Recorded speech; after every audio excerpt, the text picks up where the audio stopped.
મિત્રો ઇન્સ્ટાગ્રામની અંદર એક વિડીયો બહુ હમણાં વાયરલ થાય છે કે એક લેડીઝ કલાકાર દ્વારા રામા મંડળની અંદર વીર માંગડાવાળાની ફરમાઈશ જરીક ઊંધી ગવાઈ ગઈ હતી. જોવો તમે આ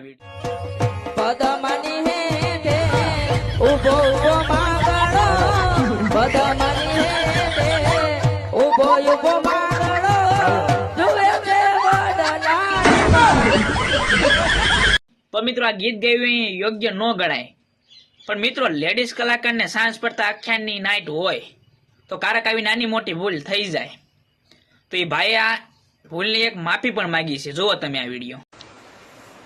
જય રામાપીર.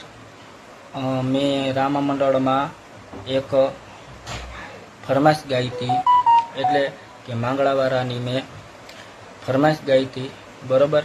એમાં ઉજાગરાની હિસાબે મારાથી વિડીયોમાં લાઈવમાં ઊંધા ચતું બોલાઈ ગયું છે, તો બધા સમાજ વતી હું હાથ જોડી અને માફી માગું છું. મને માફ કરી દેજો. હવે કોઈ દિવસ આવી ભૂલ નહીં થાય. જય રામાપીર. તો મિત્રો એ ભાઈ એની ભૂલની માફી પણ માગી લીધી. તો એવા ખોટા કોમેડી વિડીયો ન મૂકવા. જય રામાપીર.